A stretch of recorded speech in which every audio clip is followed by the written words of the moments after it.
I've always been interested in filmmaking ever since I was like 10 years old.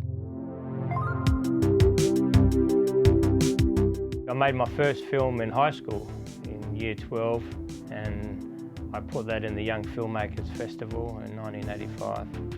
I went to UniSA and did some filmmaking courses, and I graduated in 1990. I think I knocked on every door of every radio station, television station, video production house. I couldn't get a job. Nobody would give me a break. At that time, there were many video shops around. Just about every suburb had their own video shop. I've always been interested in science fiction and horror, and I thought, how about a content specialist store? So with the help of a government program called NEIS, which is the new Enterprise Incentive Scheme, I started Galactic Video, and that was in 1995. Because I was a specialist shop, I wanted to get as many customers from all over the place as possible. So I never did overnight hires back in the day. Everything was always weekly hire, weekly rental, right from day one. And so I had members from all over the suburbs and from nearby country towns. And that continues today. The first time that downloading started affecting business was about 2006. There was a lot more black market activity going on. As the bandwidth for the internet grew bigger and bigger, it was easier and easier to download films in a higher quality format. That enabled the streaming services to start up. Netflix started out as renting DVDs through the post, and then they started doing video on demand and then streaming. A lot of my customers don't have a credit card, they don't have a computer, they don't have an internet, so they've got no access to Netflix or YouTube videos. And people like that, they would fall through the cracks if there were no video stores for them to visit. That's one of the reasons I've tried to keep going. It's like a social enterprise almost. People like to come down to talk about movies, to chat about movies. And a lot of these people would just stay home by themselves and be in isolation if they didn't have a place like Galactic Video to come to.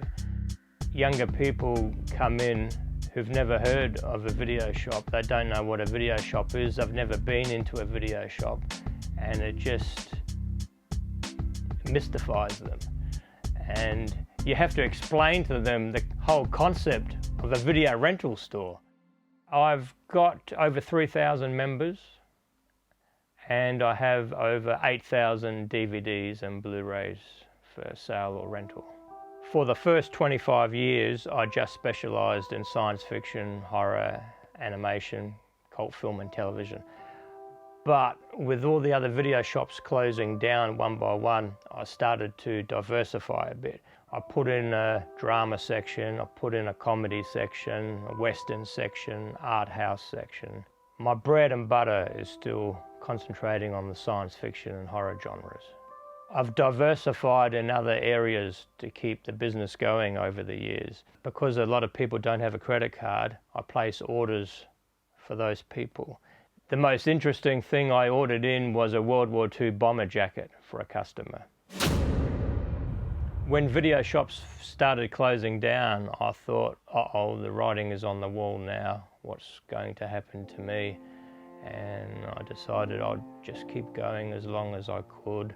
It's always sad when you hear another video shop has closed down.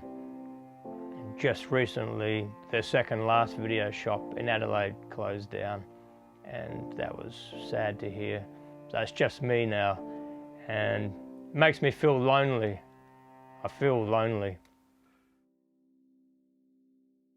I would like to start making movies again. I'd love to make a feature-length movie and keep the shop going as well. It gets harder every year. I would like to keep going as long as I can. It's like these days I'm trading on a month-by-month basis and on a year-by-year basis. So I just don't know what's going to happen in the future, but I'm just going to try and keep going and keep trading for as long as I can.